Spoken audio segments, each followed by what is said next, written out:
20대 얼굴은요, 자연이 만들어주고 40대 얼굴은요, 나의 생각이 나의 얼굴을 만든다 그럽니다. 나이 40이 되면요, 자기 얼굴에 책임을 져라 그랬습니다.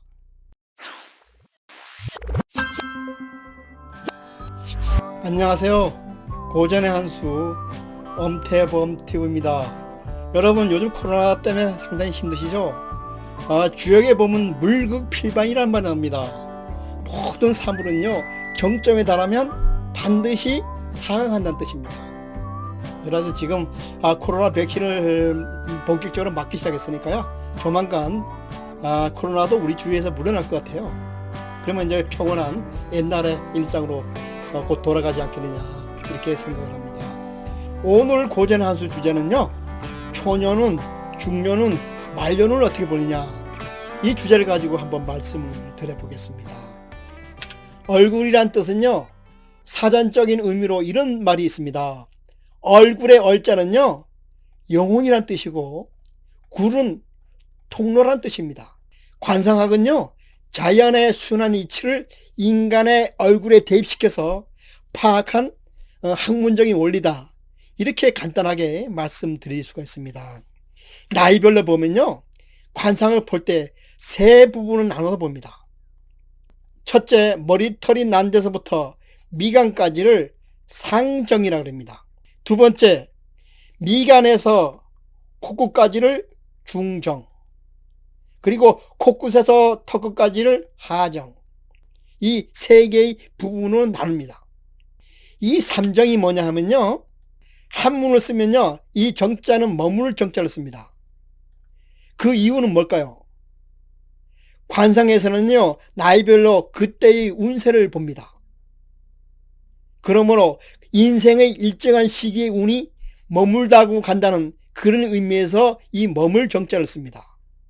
이처럼 삼정을 보아서 인생의 초년과 중년 그리고 말년운의 흐름을 판단하게 됩니다. 얼굴의 삼정, 이 세 개 부위는요, 균등하고 조화를 이루어야 됩니다. 이 삼정 부위 중에서 한 군데가 크거나 좁으면요, 균형과 조화가 깨진다 그래서요, 굉장히 좋지 않는 것으로 봅니다.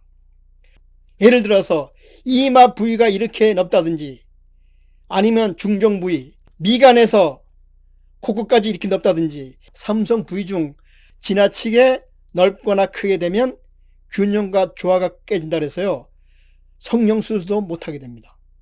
그리고 그 다음에 보는 것이 이모구비, 눈, 코, 귀, 입의 균형과 조화를 보고 어떻게 생겼는 것을 보는 게 바로 관상을 보는 그런 방법입니다.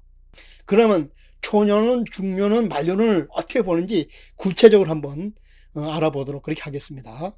다시 한번 말씀드리지만, 상정에 속해 있는 이 이마 부분요, 하늘이라고 합니다. 그래서 나의 의지로 어떻게 선택할 수 있는 그런 부분이 아닙니다. 이 상정은요, 나의 의지와 상관없이 조상으로부터 내려온 것입니다. 또한 이마는요, 초년운을 보는 부분이에요. 다시 한번 말씀드리지만, 선천적인 재능과 부모의 혜택을 보는 부분이 바로 이 이마가 되겠습니다. 기업체로 말하게 되면요, 아이디어를 내고 일을 계획하는 그런 두뇌를 쓰는 부분이 바로 이 상정이라고 합니다. 자연에 비유하면 하늘이라고 해요. 둘째, 중정입니다. 중정은 미간서부터 코끝까지를 보는 부분입니다. 중정은 가장 중심에 코가 있습니다. 코 부위는요, 하늘이라고 하는 이마와 땅이라고 하는 턱, 이 중간에 있는 것으로 바로 인간, 즉 나를 이야기하는 겁니다. 이 중정은요, 중년운을 보는 자리로서 선천적인 재능과 부모의 혜택을 활용해서 자기 스스로 인생을 개척하는 곳입니다. 기업체로 말하면요, 계획을 실현해서 결과물을 만들어내고 그리고 추진력을 보는 것이 바로 이 중정입니다. 이 하정에 속해 있는 입과 다른 점은요, 정보를 받아들이는 공간, 즉 귀가 있고, 그 다음에 눈을 통해서 사물을 보고, 코를 통해서 냄새 맡는 그런 공간에 있는 부위입니다. 눈치코치처럼 혹은 귀로 듣는 정보처럼 뭔가 주변의 상황을 파악하는 힘과 연결되어 있습니다.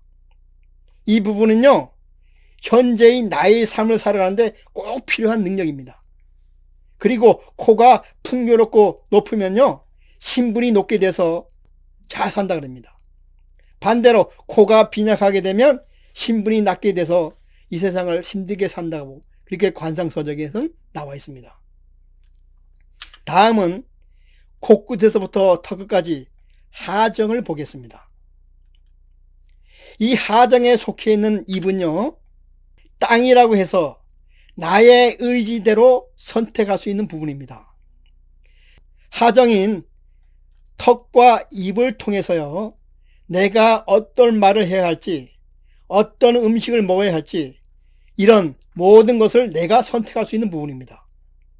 즉, 내가 뿌리는 인연의 씨앗들, 예를 들어서 내가 어떤 말을 하고 내가 무엇을 먹느냐에 따라서 나의 노년운이 결정되기 때문입니다.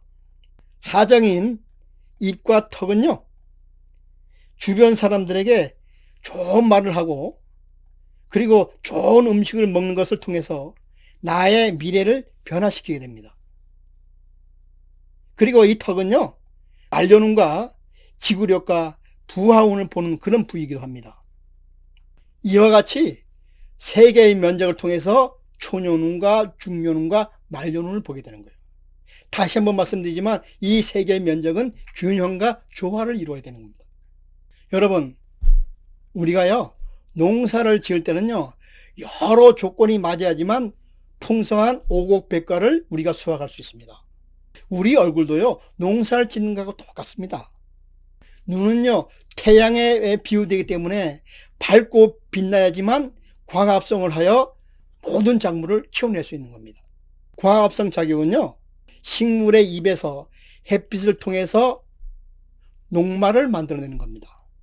이는 식물에 자라는데 대단히 중요한 역할을 합니다. 그리고 살은요, 흙에 비유합니다. 흙은요, 두텁고 유기질이 많아야 좋은 흙입니다. 따라서 우리의 살도요, 뼈를 어느 정도 감싸줄 수 있는 만큼 어느 정도 살이 붙어 있어야 됩니다. 코는요, 농사 지을 땅에 비유합니다.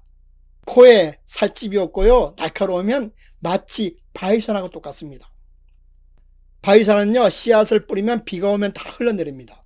농사를 지을 수가 없어요. 따라서 곡식을 수확하지 못해서 곡간을 채울 수가 없습니다. 즉 부자로 살 수 없다는 뜻입니다. 따라서 코는요, 두텁고 살집이 좀 있어야 됩니다. 여러분, 관상은요, 주역에 그 모태를 둡니다. 주역을요, 정치 윤리에 적용하게 되면요, 성리하게 됩니다. 그리고 주역을 사람의 체질에 적용하면 사상의학이 되고요, 주역을 질병에 적용해서 사람을 고치게 되면 한의학이 됩니다. 그리고 주역의 적용 원리를 우리 인간 얼굴에 적용하게 되면 비로소 관상학이 됩니다. 관상학은요, 주역의 운영 원리를 인간의 얼굴에 대입시켜서 풀어낸 것이 바로 관상입니다. 주역에서는요, 음양의 조화를 무척 중요시합니다. 따라서 얼굴에 나올 부분은 나오고 들어갈 부분은 들어가야 됩니다. 나와야 할 것이 움푹 꺼졌거나 들어가야 할 것이 불룩 튀어나오면요, 좋은 관상이 아닙니다. 이런 모든 것을 주역에서는요, 음양의 조화가 깨졌다고 그렇게 이야기를 합니다. 그래서 관상을 풀어놓은 게 뭡니까? 이것이 균형과 조화가 깨졌다, 이렇게 변형해서 말씀드리기도 합니다. 관상을 풀 때도요, 음양의 조화가 이루어졌는지를 우선적으로 봐야 되는 이유가 바로 여기에 있는 겁니다. 20대 얼굴은요, 자연이 만들어주고 30대 얼굴은요, 내 성격이 만든다 그럽니다. 그렇지만 40대 얼굴은요, 나의 생각이 나의 얼굴을 만든다 그럽니다. 나이 40이 되면요, 자기 얼굴에 책임을 져라 그랬습니다. 항상 긍정적이고 좋은 생각을 하게 되면요, 자연이 웃는 모습, 좋은 관상으로 바뀝니다. 아무쪼록 항상 좋은 생각과 좋은 행동을 해야 됩니다. 그러면요, 마음이 바뀌고 얼굴이 바뀌고 나의 인생도 행복하게 바뀌게 됩니다. 그럼 오늘 방송은 여기서 마치고요, 다음 시간에 다시 찾아뵙도록 하겠습니다.